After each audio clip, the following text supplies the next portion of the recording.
হজরতে ইব্রাহিম আলাইহিসসালাম বৃদ্ধ বয়সে আল্লাহর ইচ্ছায় পুত্র সন্তানের পিতা হন, যার নাম রাখা হয় ইসমাইল। কিন্তু আল্লাহর নির্দেশে হজরতে ইব্রাহিম আলাইহিসসালাম তার স্ত্রী বিবি হাজেরা ও শিশুপুত্র ইসমাইলকে মক্কার নিকটবর্তী সাফা ও মারোয়া পাহাড়ের কাছে নির্জন স্থানে রেখে আসতে বাধ্য হন। খাদ্য ও পানীয়বিহীন অবস্থায় বিবি হাজেরা শুধুমাত্র আল্লাহর ভরসা করেন। পুত্রের জীবন বাঁচাতে তিনি পানির জন্য পেরেশান হয়ে সাফা ও মারোয়া পাহাড়ে দৌড়াতে থাকেন। তার এই ব্যাকুলতা আল্লাহ পছন্দ করেন। তিনি ফিরে এসে দেখেন শিশু ইসমাইলের পায়ে আঘাতে সেখানে পানির ঝর্ণা দ্বারা সৃষ্টি হয়েছে। বন্ধুরা, যা আশা করি সবাই ভালো আছেন এবং আল্লাহর রহমতে আমিও অনেক অনেক ভালো আছি। তো আজকের ভিডিওটি খুবই মূল্যবান হতে চলেছে। তো আজকের ভিডিওর মূল আলোচনা হচ্ছে কিভাবে জমজম কূপের সৃষ্টি হয়েছিল এবং কেন সৃষ্টি হয়েছিল এবং কুরবানি কেন দেয়া হয় বা কিসের জন্য দেয়া হয়।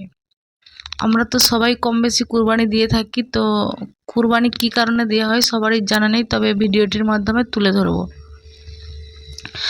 হজরতে ইব্রাহিম আলাইহিসসালাম বৃদ্ধ বয়সে আল্লাহর ইচ্ছায় পুত্র সন্তানের পিতা হন, যার নাম রাখা হয় ইসমাইল।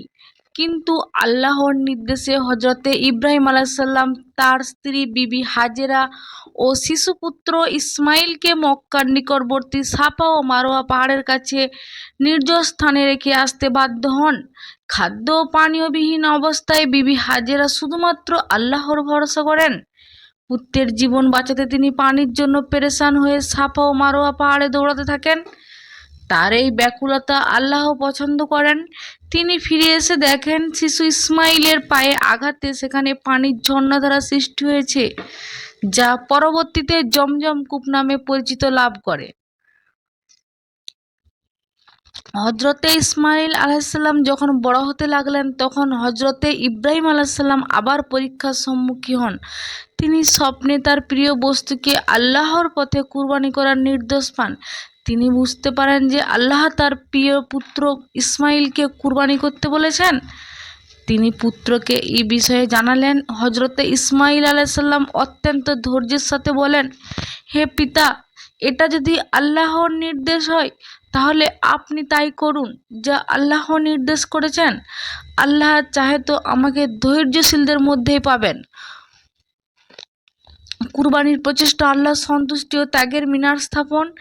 পিতা পুত্র আল্লাহর নির্দেশে পালনের জন্য মিনা ও প্রান্তরের দিকে চলেন।